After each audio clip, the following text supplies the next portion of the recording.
नमस्कार सभी को। आज हम बात करेंगे काशी की, जो शिव की नगरी है, कि जिसे लोग बोलते हैं कि शिव ने अपने त्रिशूल पे धारण किया है, या कोई भी प्रलय आ जाएगा, कोई भी स्थिति होगी, काशी वैसे की वैसी रहेगी। काशी को कुछ नहीं होगा, चाहे पूरा ब्रह्मांड, पूरी दुनिया ही नष्ट क्यों ना हो जाए। तो आज उसके बारे में जानेंगे। और आज से मैंने ये तय किया है कि जो भी कुछ होगा वो मैं सीधा पढ़ के, मतलब स्क्रीन रिकॉर्डिंग शेयर करके, जो बुक से मैं पढ़ रहा हूँ और वही ज़्यादा अच्छा रहेगा, वही शेयर करना। तो मैं उस तरीके को, और बीच में जो मेरे विचार हैं वो मैं रखता जाऊँगा। ठीक है। और इस चीज़ में बहुत सारा वर्णन है, लेकिन अब सब बोलते हैं कि ब्रह्मा, विष्णु और महेश के उसमें सबसे बड़ा कौन है? तो मतलब वैसे लोग शंकर वाले शंकर बोलते हैं, विष्णु वाले विष्णु बोलते हैं। ब्रह्मा जी भी, उनकी भी एक अलग स्टोरी है, जिसका जैसा पुराण उसने वैसे सृष्टि की रचना की, लेकिन इसमें जो कुछ भी है ना, वो तीनों चीज़ें बताई गई हैं। और मैंने इतने सारे शास्त्र पढ़े, और भी कुछ मतलब बहुत सारे उपनिषद, और वो भी चीज़ें डिटेल में और अलग से पढ़ के देखी, जिसमें मतलब लोग अभी बोल रहे हैं कि विष्णु और शंकर एक है, या विष्णु और शिव एक है, उनको दोनों में भेद नहीं करना चाहिए। वो सारी बातें ठीक है, लेकिन वो फिर जब मैंने शिव महापुराण पढ़ा तो उसमें हर चीज़ एक डिटेल में बताई गई है, कि जिसमें से एक डिटेल छोटी सी पढ़ के देख लेंगे। तो शुरुआत करते हैं।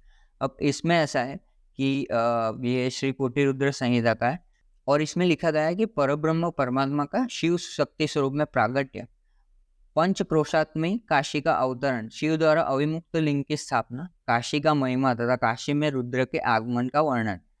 अब सूत जी बोलते हैं कि हे ऋषिगण, अब विश्वेश्वर के महापाप नाशक महात्म्य का वर्णन करूंगा, आप लोग सुने। संसार में यह जो कुछ भी वस्तु मात्र दिखाई देता है, यह चिदानंद स्वरूप निर्विकार एवं सनातन है। ठीक है, तो ये पहली चीज है, सच्चिदानंद और निर्विकार या चिदानंद स्वरूप। ठीक है। और सनातन वो कौन है? तो वो अपने केवल्य, मतलब अद्वैत, जो नॉन ड्यूअलिटी लोग बोलते हैं, इस्कॉन वाले बोलते हैं कि ड्यूअलिटी और नॉन ड्यूअलिटी। ठीक है। शंकराचार्य ने आके समझाया कि वैष्णव संप्रदाय सबसे बड़ा है। तो ये एक चीज समझ लो कि भाव में ही रमने वाले उस अद्वितीय अद्वितीय परमेश्वर का दूसरा रूप वाला होने की इच्छा हुई। ठीक है, उसकी इच्छा हुई। अब वो सगुण हो गया, जो शिव नाम से कहा जाता है। क्या मतलब? शिव सगुण है। लोग बोलते हैं कि शिव तमोगुणी है, तो शिव सगुण है, ये यहाँ पे बताया गया है। वे ही स्त्री तथा पुरुष के भेद से दो रूपों में, कोई भी कुछ अकेला कैसे कर सकता है, उसको साथ में दूसरा तो चाहिए ही, तो चाहे खुद में से निकाले या कुछ भी हो। लेकिन ये अर्धनारीश्वर स्वरूप, तो एक में से ही दो हो गए और दो ही एक है। तो ये शिव और शक्ति के बारे में बताया गया है। द्वारा स्वभाव से प्रकृति तथा पुरुष भी निर्मित किए गए। ये द्विजो, द्विज बोला गया है। ठीक है, ब्राह्मणों को, ऋषि है उनको द्विज बोला गया है। जब इस प्रकृति एवं पुरुष ने अपने जननी एवं जनक को नहीं देखा। ठीक है, प्रकृति और पुरुष। अब पुरुष किसको बोला गया है शास्त्रों में? कि परम पुरुष या प्रधान पुरुष किससे बोला गया है? कि जिसे लोग बोलते हैं कि माथे से ब्राह्मण, वक्षस्थल से क्षत्रिय, उदर से वैश्य, और पैरों से शूद्र बने। ठीक है, तो वो प्रधान पुरुष जो लोग बोलते रहते हैं, वो कौन है? वो विष्णु है। ठीक है, वो भी यहाँ बताया गया कि वो उन्होंने नहीं देखा, तब वे महान संशय में पड़े। उस समय निर्गुण परमात्मा से आकाशवाणी उत्पन्न हुई। निर्गुण कौन है? तो शिव है, वो परमात्मा शिव है, वही निर्गुण है। रुद्राष्टकम पढ़ लेना। तो नहीं देखा, तब वे महान संशय में पड़ गए। उस समय निर्गुण परमात्मा से आकाशवाणी उत्पन्न हुई कि तुम दोनों तप करो, उसी से उत्तम सृष्टि होगी। तो प्रकृति और पुरुष उनको पूछते हैं कि हे प्रभु, हे शिव, तप का कोई स्थान नहीं है, फिर हम दोनों आपकी आज्ञा से कहाँ स्थित होकर तप करें? ठीक है, जमीन तो चाहिए, कुछ बेस तो चाहिए, उसके बिना आप कैसे कुछ करोगे? तो तब निर्गुण शिव ने अंतरिक्ष में स्थित सभी सामग्रियों से समन्वित संपूर्ण तेजों को सारभूत पंचक्रोश परिमाण वाला एक शुभ तथा सुंदर नगर बनाया। ठीक है, वो जो पांच, मतलब पांच तत्व, वैसे यहाँ पे पंचकोश बताया गया। तो उसका अपना ही स्वरूप था। उस नगर को शिवजी ने पुरुष के समीप भेज दिया, मतलब विष्णु जी के समीप भेज दिया। तब वहां स्थित होकर पूर्व पुरुष, ठीक है, विष्णु ने, देखो यहाँ पे लिखा गया है विष्णु ने, ठीक है, और यहाँ पे भी लिखा गया है हरिणाम। हरि किसको बोलते हैं? विष्णु को ही बोलते हैं। ठीक है, सृष्टि की कामना से उन शिवजी का ध्यान करते हुए बहुत काल पर्यंत तप किए। ठीक है, कालों तक तप किए। तपस्या के श्रम से उनके शरीर से अनेक जलधाराएं उत्पन्न हो गई, और उनसे सारा शून्य भर गया। उनसे सारा शून्य भर गया। तो समझो, शून्य भर गया मतलब शून्य का हम बोलते हैं शून्य की वैल्यू कुछ नहीं है, लेकिन ऐसा नहीं है, उसके अंदर बहुत सारी डिटेल्स हैं। ठीक है, जो बोलते हैं कि आकाश मतलब वो अवकाश है, खाली जगह, और कोई भी जगह खाली नहीं होती, वहाँ पे कुछ ना कुछ भरा होता है। भले हमारी दृष्टिगोचर से वो परे हो, लेकिन कुछ ना कुछ वैक्यूम नहीं होता कभी भी दुनिया में, ठीक है, ये चीज समझो। तब विष्णु के कान से उनके सामने एक मणि गिर पड़ी। वही मणिकर्णिका नाम से एक महान तीर्थ हो गया, ठीक है, मणिकर्णिका घाट है वहां पे, तो मणिकर्णिका। तो जब वहां पंचक्रोशात्मिका नगरी उस जल राशि में डूबने लगी, मतलब शून्य भर गया, तो जब सब कुछ भर गया, पूरा शून्य भर गया, तो वो भी भरेगा, तो वो डूबने लगी। तो तब निर्गुण शिव ने, ठीक है, निर्गुण, सगुण नहीं, निर्गुण शिव ने उसे शीघ्र ही अपने त्रिशूल पर धारण कर लिया। उसके बाद विष्णु ने प्रकृति नामक अपनी स्त्री के साथ वहीं शयन किया। तब शंकर की आज्ञा से उनके नाभि कमल से ब्रह्मा प्रकट हुए, ठीक है। तब उन्होंने शिव की आज्ञा पाकर अद्भुत सृष्टि की रचना की। किसने? ब्रह्मा ने। उन्होंने ब्रह्मांड में 14 लोगों का निर्माण किया, ठीक है। रावण ने जो राज्य मांगा था वो 14 भुवनों का राज्य मांगा था, 14 लोगों का राज्य उन्हें मिले। तो ब्रह्मांड में अपने अपने कर्मों से बंधे हुए प्राणी मुझे किस प्रकार प्राप्त करेंगे, ऐसा विचार कर उन्होंने, मतलब किसने? शिव जी ने पंचकोशी को ब्रह्मांड से अलग रखा। तो जो हिस्सा अलग रखा वो क्या था? वो काशी था, जो पहले उन्होंने बनाया था। तो यह काशी लोक में कल्याण करने वाली, कर्म बंधन का विनाश करने वाली, मोक्ष तत्व को प्रकाशित करने वाली, ज्ञान प्रदान करने वाली तथा मुझे अत्यंत प्रिय कही गई है, ठीक है। शिव को सबसे प्रिय क्या है? काशी। तो परमात्मा शिव ने अविमुक्त नाम लिंग को स्वयं स्थापित किया और उससे कहा, हे मेरे अंश स्वरूप, ठीक है। काशी को जब अलग किया तब उन्होंने खुद वो परमात्मा लिंग मतलब अविमुक्त लिंग को स्थापित किया और उससे कहा कि हे मेरे अंश स्वरूप, ठीक है, वो शिव का अंश है, तुम्हें मेरे इस क्षेत्र को कभी त्याग नहीं करना चाहिए। ऐसा कहकर स्वयं सदाशिव ने, ठीक है, सदाशिव ने उस काशी को अपने त्रिशूल से उतारकर मृत्युलोक संसार में स्थापित किया, ठीक है। ये जो संसार है उसे मृत्युलोक बोलते हैं। ब्रह्मा का एक दिन पूरा होने पर भी उस काशी का नाश निश्चित ही नहीं होता। हे मुनियो, उस समय शिवजी उसे अपने त्रिशूल पर धारण करते हैं, ठीक है। ब्रह्मा का एक दिन मतलब खत्म होता है, तब सब कुछ खत्म हो जाता है, ठीक है। युग युग खत्म हो जाते हैं, मनवंतर खत्म हो जाता है, सब कुछ खत्म होता है, ऐसा कहीं मतलब लिखा हुआ है, वो भी मैं पढ़ के कहीं ना कहीं मतलब है ही, बता ही दूं। तो एक दिन खत्म होता है तो सारा कुछ खत्म हो जाता है, मतलब समझो कि तुम जो कुछ भी कर रहे हो पूरे दिन में, वो ब्रह्मा का एक दिन में खत्म ही हो जाता है। तुम किसकी पूजा कर रहे हो, कहाँ तक जा रहे हो, क्या बोल रहे हो, कुछ नहीं पहुंच रहा, कुछ नहीं पहुंच रहा। यहाँ सिर्फ नियम ही है, नियंता कोई नहीं, सिर्फ नियम है।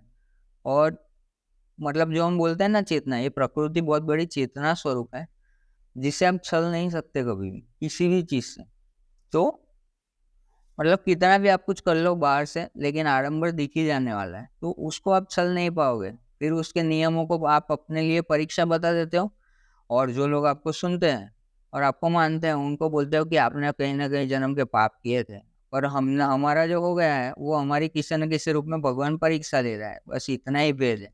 तकलीफ तुमको भी है, तकलीफ उनको भी है, मतलब दिखाई दे रही है कि ये तकलीफ है, लेकिन आप लोग ऐसा बोल के भाग जाते हो। वैसे तो भगोड़े हो ही, आप ऐसा बोल के भाग जाते हो कि हमारी परीक्षा चल रही है, भक्त की परीक्षा लेता है भगवान, और सामने वाले का क्या है, वो किसी न किसी जन्म का पाप है, तो ये तुम्हारी सब स्कीम है। तो ऐसा नहीं, ठीक है। तो ब्रह्मा का एक दिन पूरा होने पर भी उस काशी का नाश निश्चित नहीं होता। तो हे द्विजो, ब्रह्मा द्वारा पुनः सृष्टि किए जाने पर वे काशी को स्थापित करते हैं, मतलब ब्रह्मा का एक दिन खत्म होता है, शिव काशी को उठा लेते हैं, और जब वापस से सृष्टि की रचना करते हैं, सृष्टि खत्म होने वाली होती है, जब वापस से सृष्टि की रचना करते हैं तो वापस काशी को वहां रखते हैं, ठीक है। तो अविमुक्तेश्वर नामक लिंग काशी में सर्वदा स्थित रहता है, कभी भी नहीं मिटा, वहीं पे है जब से शिव ने स्थापित किया। यह महापातकियों को भी मुक्त करने वाला है, महापातकियों को। हे मुनीश्वर, अन्यथा मतलब मोक्षप्रद क्षेत्रों में, दूसरे भी बोलते हैं ना, यहाँ पे मोक्ष, यहाँ पे मोक्ष, यहाँ पे मोक्ष, तो सारूप आदि मुक्त प्राप्ति होती है, किंतु यहाँ प्राणियों को सर्वोत्तम सायुज्य मुक्ति प्राप्त होती है, ठीक है। काशी में सबसे ज्यादा मतलब काशी में मानी जाती है, फिर सबसे बुरी मानी जाती है मगर में, ठीक है। मगर नाम का एक क्षेत्र है, वहां पे सबसे बुरी बुरी मृत्यु मानी जाती है, यहाँ पे शरीर त्याग करना मोक्ष माना जाता है, ये मतलब शास्त्र कह रहे हैं। सभी देवता लोग भी यहाँ मृत्यु की इच्छा करते हैं, फिर दूसरों की बात ही क्या करें, मतलब देवता भी मरने के लिए यहाँ पे आने का पसंद करते हैं, तो दूसरों की क्या ही बात करना, उन्होंने ऐसा बोला। और फिर क्या लिखा है कि ब्रह्मा, विष्णु, फिर सिद्ध, योगी, मुनि तथा त्रिलोक में रहने वाले अन्य लोग भी सदा काशी की प्रशंसा करते हैं। मैं काशी की संपूर्ण महिमा को 100 वर्षों में भी नहीं कह सकता, ठीक है।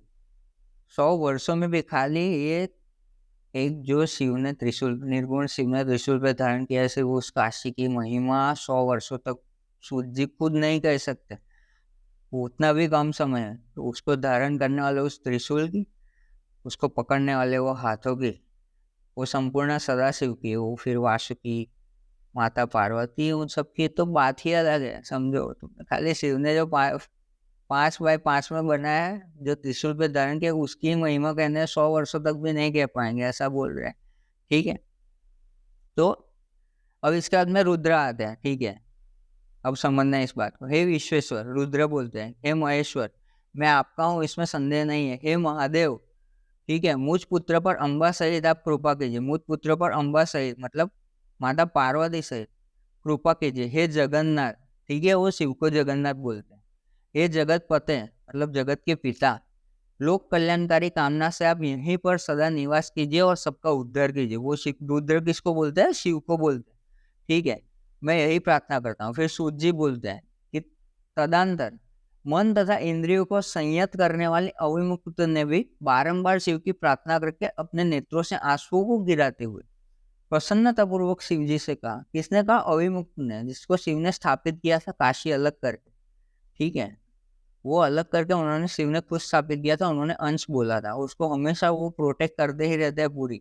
ठीक है, तो अविमुक्त तो खुद बता रहे हैं कि हे देवादिदेव, हे महादेव, हे काल रूपी रोग की उत्तम औषधि, काल काल रूपी रोग की उत्तम औषधि। ठीक है, और रोग से मुक्ति मतलब समझो चीज को कि काल और मुक्ति, काल से मुक्ति की शिव में मिल गए, फिर क्या ही, तुम मुक्ति हो गए। तुम काल मतलब काल क्या है? काल समय है, तुम समय से परे हो गए तो तुम्हारी मुक्ति है। तुम शिव में ही हो और तुम ही शिव हो। तो ये चीज है। उन्होंने बोला कि हे देव, आप काशीपुरी में अपनी राजधानी स्वीकार कीजिए और मैं अचिंत्य सुख के लिए आपका ध्यान करता हुआ यही निवास करता हूँ। मतलब तब से अविमुक्त लिंग जो है, जो शिव का अंश है, वो उनका ध्यान ही कर रहा है। आप ही मुक्तिदाता एवं कामनाओं के पूर्ण करने वाले हैं, दूसरा कोई नहीं है। इसीलिए आप लोकोपकार के लिए पार्वती सहित सदा यही निवास करें। हे सदाशिव, आप यहाँ निवास करते हुए संसार सागर के सभी जीवों का उद्धार कीजिए और भक्तों का कार्य पूर्ण कीजिए।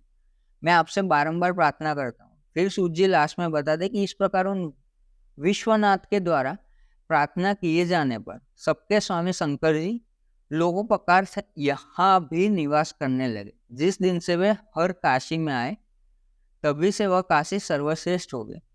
ठीक है, हर काशी में आए, तो ये एक चीज है। और आगे फिर है काशी विश्वेश्वर ज्योतिर्लिंग के महात्म्य के प्रसंग में काशी का मुक्ति क्रम का वर्णन। ठीक है, काशी का जो मुक्ति क्रम है उसका वर्णन, लेकिन उसके लिए फिर हम दूसरा वीडियो बनाए। तो ये चीज है। अब ये चीज समझो कि आप यहाँ समझ गए कि ब्रह्मा विष्णु और महेश, यानी कि जो भी हम शिव बताते हैं, जो भी लोग बोलते हैं कि कैलाश पर निवास करते हैं, काशी में निवास करते हैं, शिव हर एक जगह निवास करते हैं। लेकिन जो शास्त्रों में लिखा गया है कि यहाँ लोग बता देते कि इतना बढ़ के, वो क्या करते हैं कि सच से कम वाला झूठ बता देते हैं, या तो वो सच से कम वाला छोटा सच बता देते हैं। सच छोटा बड़ा नहीं होता, लेकिन सच के कम वाला झूठ बता देते हैं। ठीक है, तो इसीलिए मैंने फिर ये पढ़ना ही चालू कर दिया कि आप खुद ही देख लो, यही चीज़ है। तो क्योंकि कोई आपको बना ना जाए एक चीज़ धर्म के नाम पे, क्योंकि इतना बड़ा तिलक करके कोई आता है, अपने खुद की 2-4 दुख की कहानियां बताता है और आपको ऐसा लगता है कि ये तो सब कुछ जान ही गया है। नहीं, आप खुद पढ़ो तब आपको पता चल जाएगा। किसी ने ठेका नहीं ले रखा है आपके धर्म का, आप खुद जाके पढ़ लो। हर एक चीज़ उपलब्ध है, हर एक चीज़ इंटरनेट पे उपलब्ध है। आप खुद जाके पढ़ लो, आपको खुद से पता चल जाएगा। समझ रहे हो? तो मतलब करो खुद के लिए, कोई करो, नहीं तो मैं ही पढ़ के बता दे रहा हूँ। तो 15 मिनट उसके लिए निकालो, क्योंकि तो कल उठ के कोई आपको बताएगा कि नहीं हमारे में तो ये लिखा है कि ये बड़ा है। बड़ा छोटा की बात नहीं है, लेकिन सच सच होता है। ठीक है, बाप बाप ही होता है, इतना समझ लो। और वो शंकर ही है, सबका बाप। तो ये चीज़ है, और बस यही बात है। और दूसरा फिर आगे काशी विश्वेश्वर ज्योतिर्लिंग के महात्म्य के प्रसंग में काशी में मुक्ति क्रम का वर्णन जो दिखाया गया कि किसका पाप पुण्य है, जो वो बता रहे हैं उसका मैंने देखा है, पढ़ा है। तो मैं आपको वो भी बता दूंगा कल। और बस इतना ही है। तो हाँ, मेरी बातों को ध्यान से और इतना शांति और प्रेम से सुनने के लिए आपका अति आभारी हूँ। और अंत में आप सभी के बैठे हुए परमात्मा को मैं नमन करता हूँ। मेरा नमन स्वीकार करें। मिलते हैं अगली वीडियो में, तब तक प्रकृति का ध्यान रखें। जय श्याम, महादेव महादेव।